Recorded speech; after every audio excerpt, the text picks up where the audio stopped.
하나님, 모든 것들을 꽁꽁 얼릴 듯한 이 추위 속에서도 하나님께서 지난주를 나눴던 말씀을 다시 한번 상고하고자 이 자리에 올 수 있도록 그 마음을 허락하여 주시니 감사합니다. 허락하신 하나님께서 이곳에 임재하여 주시고 이곳에 말씀이 나누어질 때 하나님 역사하여 주셔서 단순한 지식이나 보잘것없는 어떤 성경에 관한 특별한 내용이 전달되는 것이 아니라 하나님이 우리에게 말씀하시고자 하는 뜻이 우리 안에 전달되게 하시고 우리 삶을 다시 한번 돌아보게 하시며 말씀으로 다시 한번 회복되는 귀한 시간이 되게 하옵소서. 하나님께서 이 시간에 주인이 되어 주시고 하나님께서 인도하여 주시는 하나님께서 이 자리의 주인 되시는 바로 그 시간 되게 하여 주옵소서. 예수님의 이름으로 기도합니다. 아멘. 몇 주 전부터 이제 계속 지난 주일에 나눴던 말씀을 이제 수요일 날 계속 나누고 있지 않습니까? 물론 이제 이렇게 가다가 중요한 주제를 한번 나누면 좋겠다. 만약 부활절을 앞두고 있거나 그러면 이제 물론 부활절 때도 부활절에 관한 말씀을 나누긴 하겠지만 좀 중요한 주제에 관해서도 한번 이 시간을 빌어서 한번 이야기하면 좋겠다라는 생각을 가지고 있습니다. 네, 지난주는 어쨌든 주일에 겸손과 관련된 말씀을 이제 제가 로마서 하다가 총 5번의 주제 말씀을 가지고 나누겠다고 했고요. 지난주가 마지막 겸손에 관한 말씀입니다. 그래서 겸손은 작년 같은 경우는 또 수요 바이블 아카데미에서도 빌립보서 2장에 나오는 왜 그 예수 그리스도의 마음 있죠. 이 마음을 품으라. 그 예수 그리스도의 마음이니 그것 가지고 함께 말씀을 나눴었는데 했었으니까 말고 이번에는 우리 교회 홈페이지나 아니면 유튜브 채널을 가더라도 늘 같이 있는 말씀이 마태복음 11장 28절 말씀이거든요. 다 내게로 오라 내가 너희를 쉬게 하리라.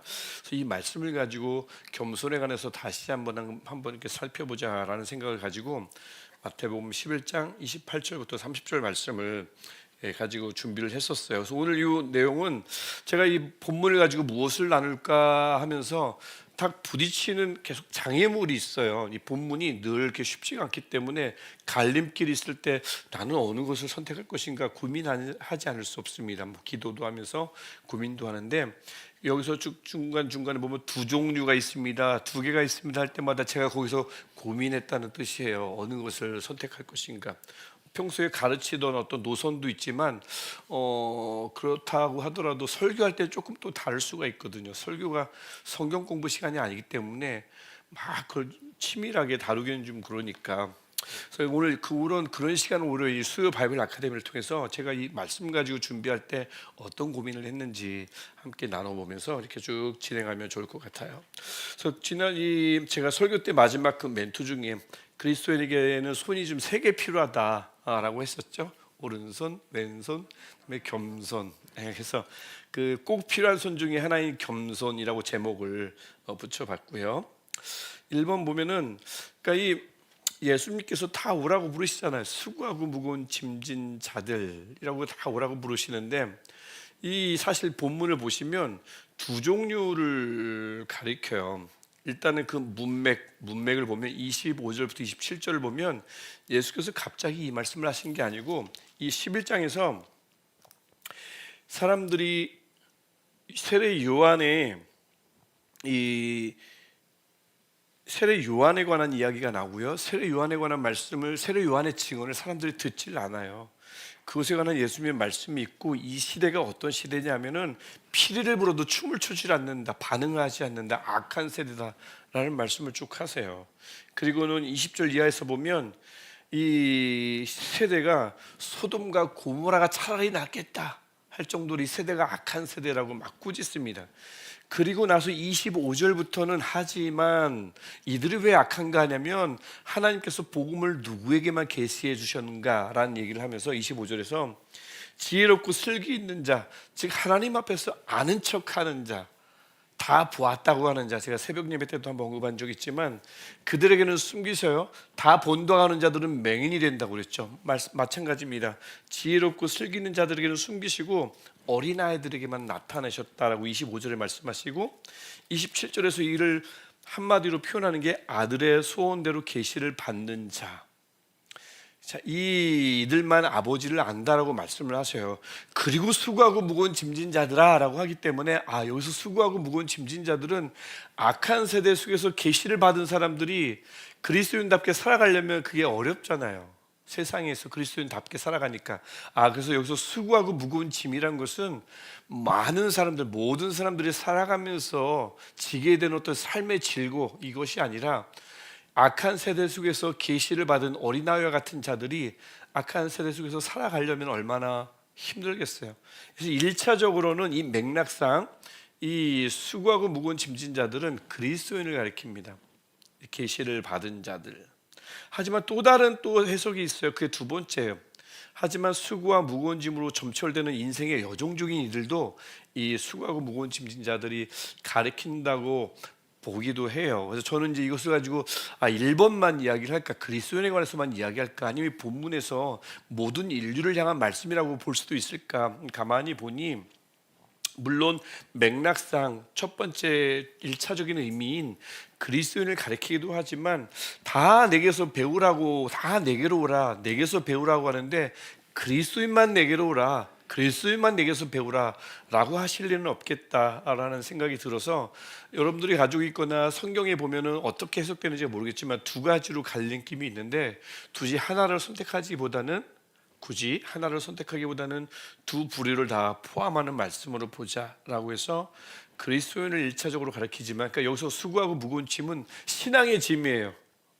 올바로 살아가는 짐. 하지만 두 번째 짐인 모든 사람들이 가지고 있는 인생의 짐, 두 가지 짐을 다 포괄하는 것을 하고 말씀을 나누자라는 결심을 했어요. 그래서 이제 그렇게 지난주에 그렇게 설교를 했고, 자, 그런 모든 이들에게 예수께서 다 내게로 오라. 지난주에 말씀하셨듯이 이건 평범한 말씀이라고 그랬죠. 누구나 다 그 당시 선생님이라면 다 하던 말씀입니다. 다 내게로 와서 내게서 배우라. 내가 정말 잘 가르친다. 근데 다만 무엇이 다르냐면 예수께서 그때 반드시 해야 할 일이 나의 멍에를 메고였죠. 당시 선생님들은 잔뜩 숙제만 내주고 짐만 져주고 더 무겁겠지만, 이 예수님 선생님은 좀 다르게 나의 멍에를 메고, 즉 예수님의 멍에를 함께 짊어지고 배우라라고 말씀하셨습니다. 지난주 주일날 말씀드렸듯이 나와 한 짝이 되자, 나와 한 짝꿍이 되자, 그런 말씀이라고 그랬죠.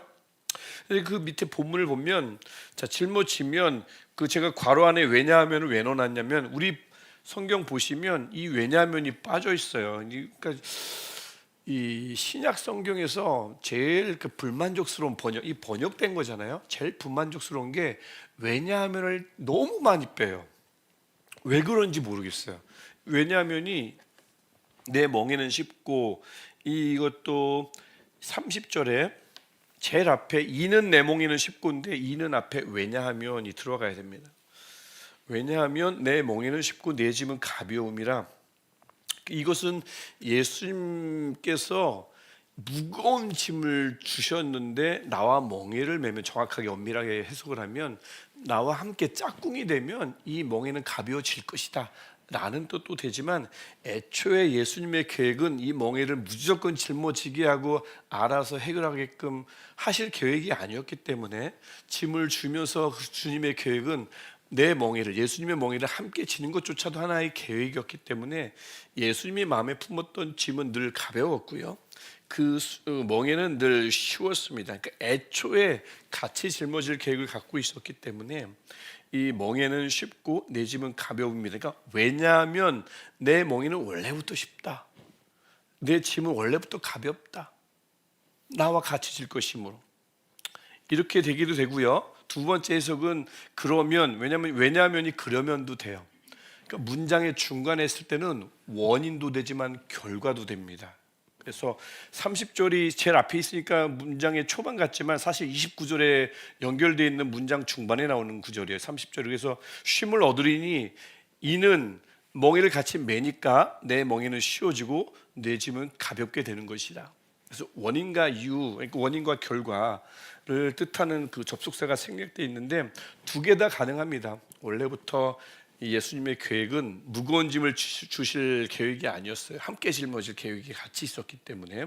아니면 무거운 짐을 주실 계획이었지만 내가 함께 짊어질 것이므로 그 짐은 가벼워질 것이다. 결과 이렇게 볼 수도 있는 거고요. 여기서 말하는 내 짐은 지난 주일날 말씀이 나눴던 5장 두 구절, 7장, 10장 기억나시는지 모르겠어요.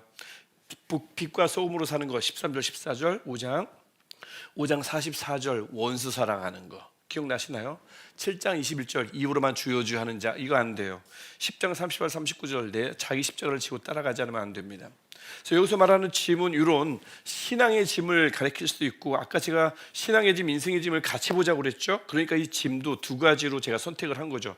인생에서 살아가다 보면 맞닥뜨릴 수밖에 없는 수고와 고생, 이것도 예수 내 짐에 포함을 시키자라고 해석을 한 겁니다. 예수께서 직접 인생에게 짐을 주시는 건 아니지만 창조주로서 사람이 살아가면서 아담의 타락 이후에 주신 짐이 있다 보니까 이 내 짐은 인생에서 맞닥뜨리는 불가피한 고생과 짐으로 해석할 수도 있기 때문에 그렇게 두 가지를 다 넣었고요. 그럼 이제 밑에 제가 왜 참고구절, 그 영어로 CF 제가 이제 많이 쓰는데 참조라는 뜻입니다. 근데 이제 국제 공용 표 기호기 때문에 제가 이 표를 잘 써요. CF가 confer라는 단어인데 이게 그냥 참조예요. 관련된 구절이라는 뜻도 되고요. 그래서 누구든지 나를 따라오려거든 자기를 부인하고 자기 십자가를 지라고 하죠. 제가 왜 이걸 넣냐면 멍에는 누구의 멍에를 매라고 하죠? 예수님의 멍에를 매라고 하잖아요. 하지만 십자가는 예수님의 십자가를 지라고 하지 않으셔요. 그렇죠? 어디에서도 우리가 예수 그리스도의 십자가를 지라고 말씀하시지 않습니다. 멍에는 예수님의 멍에를 매야 되는데 십자가는 자기 십자가를 져야 돼요. 왜 십자가는 예수님의 십자가를 지면 안 될까요? 멍에는 예수님의 멍에를 매라고 하시면서 십자가는 예수님의 십자가는 대속의 십자가죠. 죄를 사여 주시는 십자가, 구원의 십자가. 우리가 할 수 있는 용서는 잘못에 대한 용서, 주기도문에 나오듯이 잘못에 대한 용서지 죄를 사여주는 속죄적 용서를 우리가 할 수는 없어요. 구원을 가져다주는 용서를 할 수가 없으므로 이 십자가는 자기 십자가, 예수 그리스도의 십자가를 본받아서 내 십자가, 즉 희생입니다. 분명한 의미는 희생은 맞지만 그 희생은 대속적 희생이 아니고 정말 용서하고 싶지 않은데, 정말 사랑하고 싶지 않은데 사랑해야 할 때 나를 희생해야 되잖아요. 내 기준을 낮춰야 되고요. 그게 다 희생이죠. 그 희생을 말하는 자기 십자가입니다. 그래서 여기서 이제 예수님의 십자가를 우리가 질 수가 없지만 이 멍에, 우리가 그냥 가지고 있는 멍에는 너무나 무겁기 때문에 예수님의 멍에는 십자가와 다른 뜻입니다. 그래서 예수님의 멍에를 함께 짊어질 수 있는 겁니다. 우린 예수님의 십자가를 함께 짊어질 수는 절대 없어요. 예수님 혼자 다 지고 다 끝내셨습니다. 그러니까 그래서 이런 매다라는 게 지다 매다가 비슷한 표현인데 왜 십자가는 예수님의 십자가를, 나의 십자가를 져야 되고 왜 멍에는 예수님의 멍에를 매야 되는가? 이 차이가 그런 차이가 있다고 생각을 해서 넣어놨고요. 그래서 이 다 내게로 배우라고 말씀하셨어요. 3번 보면 예수께 나아가서 배워야 하는 이유를 가리키는, 여기서 왜냐하면이 또 생략됐어요. 나는 온유하고 겸손하니. 이것은 29절에 나오는 말씀인데 문장의 제일 앞에 나오는 말씀입니다. 그래서 왜냐하면 나는 온유하고 겸손하니 해서 이유를 가리켜요. 아까 말씀드렸듯이 중간에 나오면 왜냐하면도 되지만 그리하여 그러면도 되지만 문장 제일 앞에 나오면 왜냐하면이 됩니다.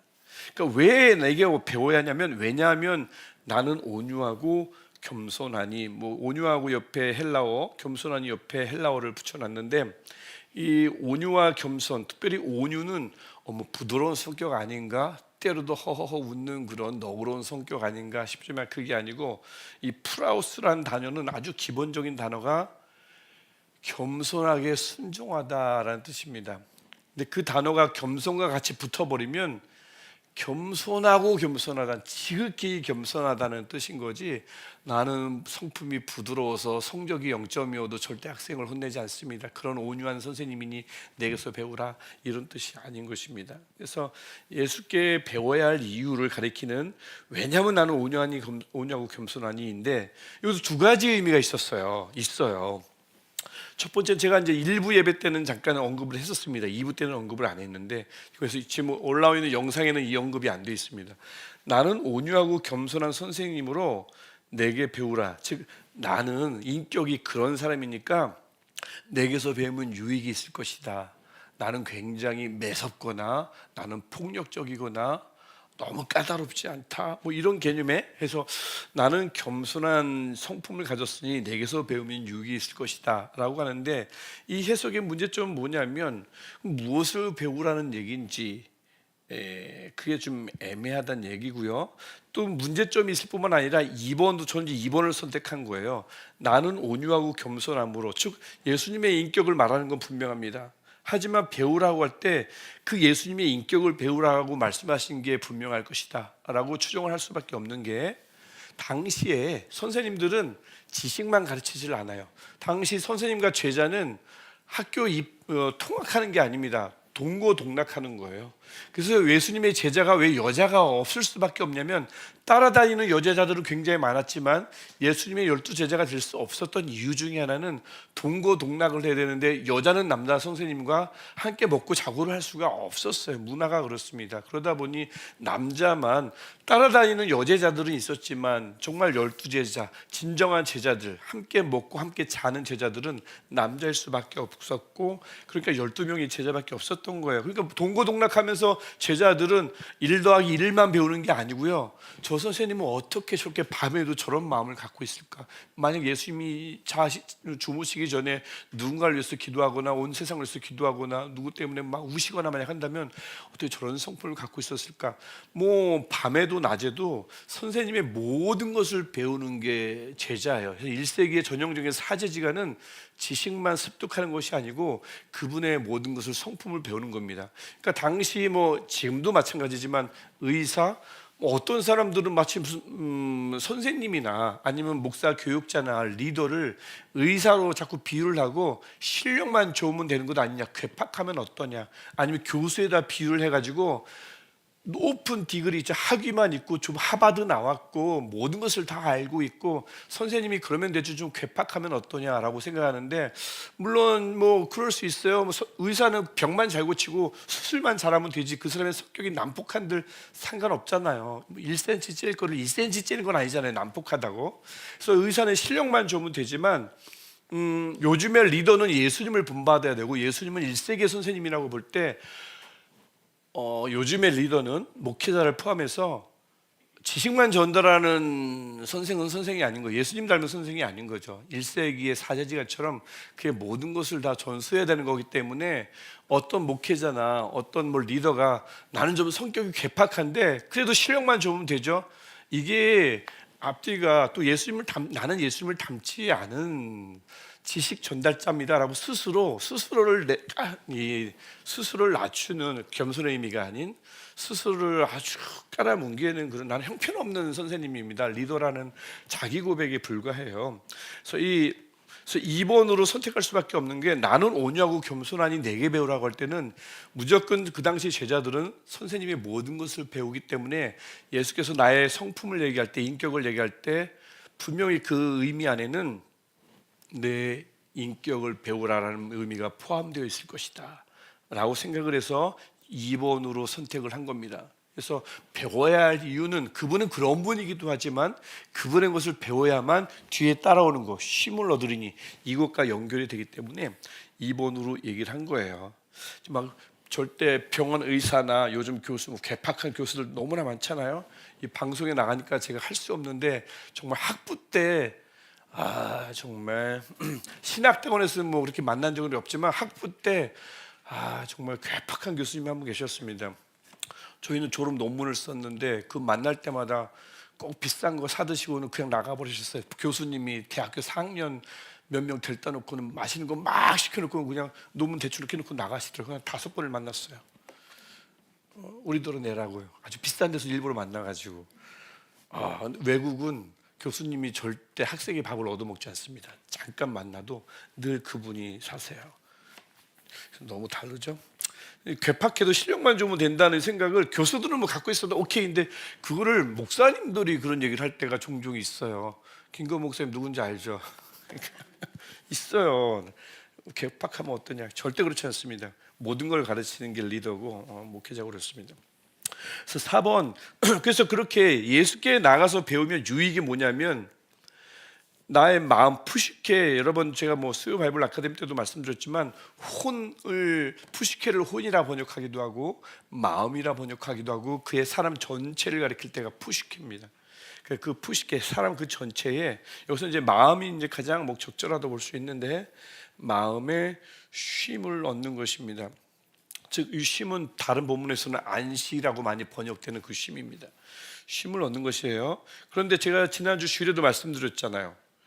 예수님의 멍에를 주면 쉼을 얻는다는 것은 납득이 가죠. 함께 지니까 쉽죠. 그건 맞는데 겸손과 쉼이 도대체 무슨 관련이 있냐고요. 겸손을 배우면 왜 쉼을 얻냔 말이죠.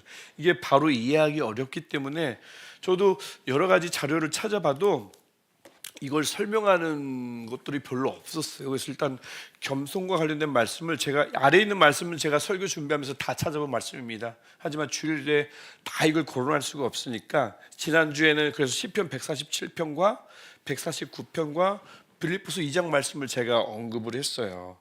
우리를 구원하시면서 아름답게 하신다. 시편 147편 또 시편 149편 구원하신 자를 붙드신다, 겸손한 자를 붙드신다 말씀하셨고 빌립보서 2장 3절부터 11절 유명한 구절은 5절부터 11절이지만 오직 겸손한 마음을 가지라고 얘기하고 그 다음에 5절에서 너희 안에 이 마음을 품으라 얘기하고 예수 그리스도의 마음을 쭉 이야기하잖아요. 그 마음은 겸손함으로써 죽기까지 순종하는, 그래서 아까 온유하고 겸손하기 맞는 거예요. 온유란 말은 순종하는 겸손이었거든요. 근데 그 예수께서 겸손하고 겸손하니 죽기까지 순종함으로써 그 겸손을 보여주셨단 말이죠. 그래서 이 겸손이라는 것이 굉장히 하나님으로부터 은혜를 받고 붙들림을 당하고 지극히 높임을 받는 이유가 되기도 하지만 다른 본문을 보면 잠언 3장 34절 보면 하나님께서 여호와께서는 겸손한 자에게 은혜를 베푸십니다. 잠언 22장 4절을 보면 거기 보면 아주 재미있는 말씀이 22장 4절 재물과 영광과 생명이 복으로 주어지는데 그때 두 가지가 나옵니다. 보상으로 여호와를 경외함의 보상뿐만 아니라 겸손, 그러니까 겸손과 여호와를 경외함이 같이 나와요. 같이 나온다는 것은 겸손의 가치가 얼마나 큰지를 이 문장, 짧은 문장을 통해서도 알 수가 있는 겁니다. 겸손과 여호와를 경외함의 보상은 재물과 영광과 생명이라 하나님 주시는 복이라는 얘기죠. 잠언 29장 23절을 보면 겸손하면 영예를 얻으리라, 오히려 높아지려면 낮아지고 낮아지면 높아지리라, 그 말씀인데 신약에서도 곳곳에서 인용되는 말씀입니다만 여기 나오고요. 또 제가 찾아봤던 말씀은 역대하 33장 12절과 23절 말씀이었어요. 역대하 33장 12절 말씀은 므낫세가 하나님 앞에서 악을 저지릅니다. 근데 그가 회복될 수 있었던 유일한 이유는 12절 여호와께 간구하고 그의 조상들의 하나님 앞에 크게 겸손했기 때문에 그가 회복돼요. 근데 그의 아들이 아몬이거든요. 33장 23절 보면 아몬이 2년 다스리다가 죽임을 당합니다.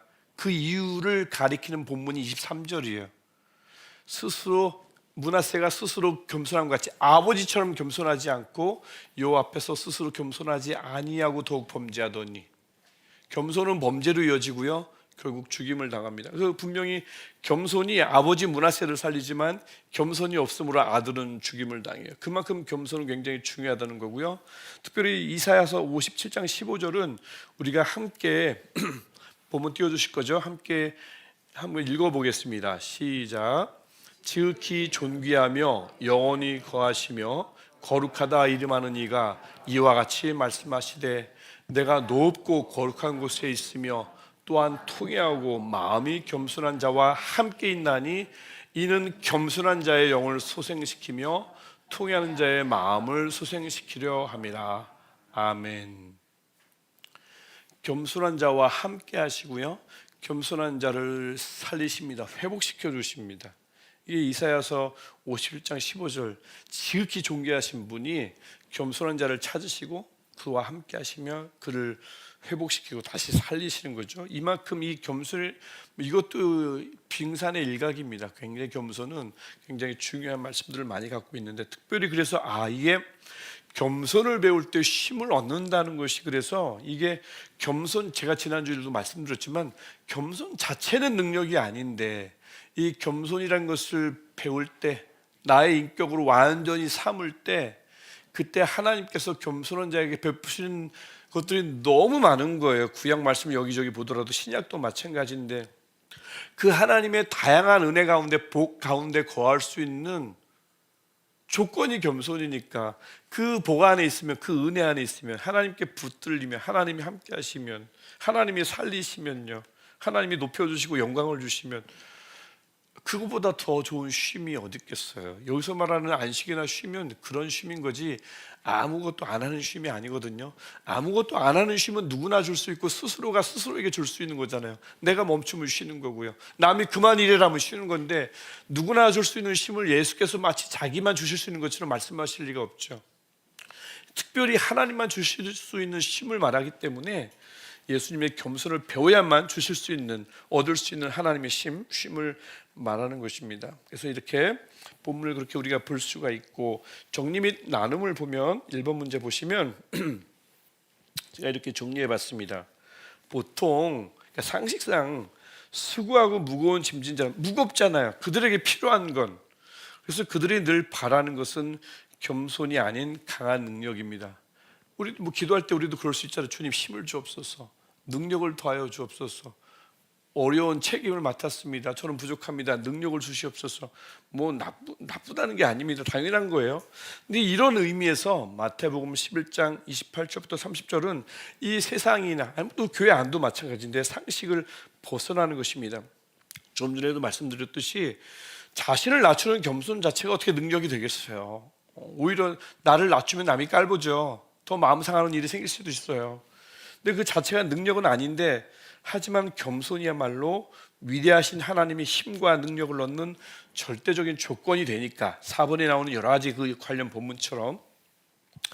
그러니까 그래서 우리가 어려우며 힘이 필요하면 힘과 능력을 바라는 기도도 좋지만, 이건 너무 사실 뻔한 기도일 수 있고 틀린 기도는 아닙니다. 맞습니다. 힘이 필요하면 힘을 달라고 기도해야 되죠. 그냥 직관적인 기도죠. 하지만 주님의 겸손을 위해서 내 인격으로 만들어 놓는 일이, 신앙의 짐, 인생의 짐이 전혀 무겁지 않은 쉼을 얻는 신비한 길, 제가 좁은 길이라고 말한 이유는, 내게 힘이 필요할 때 겸손을 배우겠습니다, 겸손을 배워주십시오 라고 기도하는 분들은 별로 없기 때문에 좁은 길이라고 한 겁니다. 힘이 필요할 때 힘을 달라고 얘기하죠. 그래서 이걸 정리하고 가만히 보니까, 제가 이제 여기 바둑 잘 두시는 분이, 혹시 장로님 바둑 잘 두십니까? 안수 집사님 장로님 바둑 두세요? 안 두세요? 저도 바둑, 저도, 그렇죠. 요즘 이제 탁 빠지셨군요. 저도 바둑 한번 배워보려고 했는데, 바둑 고수와 하수 있잖아요. 하수들은 바둑 기본적인 원리 아시죠? 돌이 있으면 사방을 막으면 먹는 거잖아요.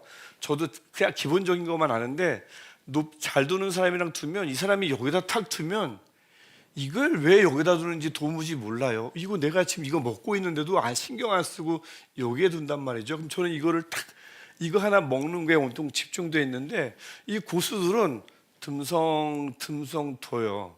아시잖아요. 나중 보면 그게 다 이유가 있어요. 그게 다 자기께 돼버려요. 그러니까 이게 마찬가지인 것 같아요. 겸손? 내가 지금 힘이 필요한데 왜 겸손해 두냐고요. 힘이 필요하면 그거 하나 먹으면 되는데, 이 힘이란 게 있으면 이거 먹느라고 바쁘면 되잖아요. 여기에 집중하면 되잖아요. 내게 놔야지. 힘이요. 근데 이 말씀은 마치, 아니 여기다 넣는 거예요. 그럼 이 힘이 필요한데, 겸손이 무슨 힘과 관련이 있나 싶지만 어마어마한 힘을 이 겸손이, 그것도 계속해서 항구적으로 지속적으로 겸손이 내 것이 되면 수단이 되니까. 그래서 이런 마치 신앙의 고수들만이 구할 수 있는 것이, 힘이 빠질 때, 능력이 필요할 때 신앙의 고수들만이 구할 수 있는 게 겸손이겠다라는 생각을 했습니다. 그렇지 않으면, 힘이 필요하면 힘 달라고 해도 되는데, 오늘 본문은 그러니까 그렇습니다. 그래서 쉼을 얻는 좁은 길이 주님의 겸손을 완전히 배우는 것입니다. 2번으로 보시면 우리는 늘 힘이 부족하고 그러다 보니 짊어질 이런저런 짐을 바라보노라면 걱정이 앞서기 일수인 수고하고 무거운 짐진 자들입니다. 그렇죠. 그래서 지금껏 쉼 없이 달려오셨습니까? 쉼이 필요하다면 지금 쉼이 가장 필요한 곳은 어디입니까? 이게 이제 질문이에요. 지금 모여서 나누실 때 요즘 내가 이곳에서는 좀 쉼을 누리는데 이곳에서는 쉼을 누리지 못한다. 이곳에서는 하나님이 나와 함께 하시는 것이 분명한데 이곳에서는 나 혼자 아등바등하는 것 같은 느낌에 늘 쉼이 필요하다. 또는 그것이 어딜까 한번 보시고 무엇보다 본문을 가만히 보시면 아까도 말씀드렸지만 쉼을 얻는 곳은 마음입니다. 그리하면 너희 마음이 쉼을 얻으리니. 왜 그리하면 너희 가정이 쉼을 얻으리니 너의 일터가 쉼을 얻으리니 라고 하지 않을까요?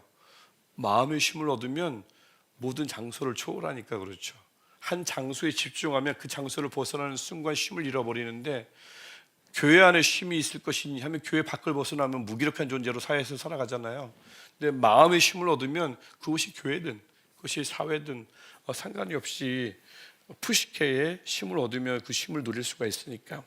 그래서 이 가장 필요한 것은 마음인데 그래서 지금 쉼이 가장 필요한 것은 어디인지 한번 나눠보시고 부르시는 예수님께 나아가 그분의 멍에를 메고 그분과 단짝이 되어 예수님의 겸손을 열심히 배움으로써 강하신 하나님의 사로잡힌 쉼, 이 쉼의 정의예요. 쉼이란 무엇인가? 강하신 하나님의 손에 사로잡혀 있는 상태, 그 쉼을 누리시기를 축복합니다. 그래서 이 말씀을 일단 우리가 믿어야죠. 내게서 배워야 쉼을 얻는다.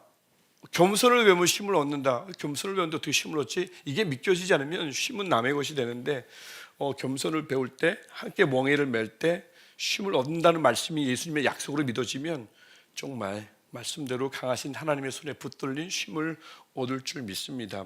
우리 시내가 이슬람 교회에서 쉼이 있는 시내가 이슬람 교회 아무것도 하지 않거나 슬렁슬렁 넘어가거나 그런 교회를 추구하기 때문에 쉼이 있는 시내가 이슬람 교회가 아니라 예수님과 멍에를 함께 매며 그분과 함께 단짝이 돼서 모든 성도들이 교역자 리더 다 포함해서 예수님의 겸손을 배우고자 힘쓸 때 시내가 이슬람 교회야말로 쉼이 있는 교회가 될 줄 믿습니다. 그렇게 되길 바라고요. 오늘은 여기까지 하고 우리 조별로 나누시면 되겠습니다. 수고하셨습니다. 감사합니다.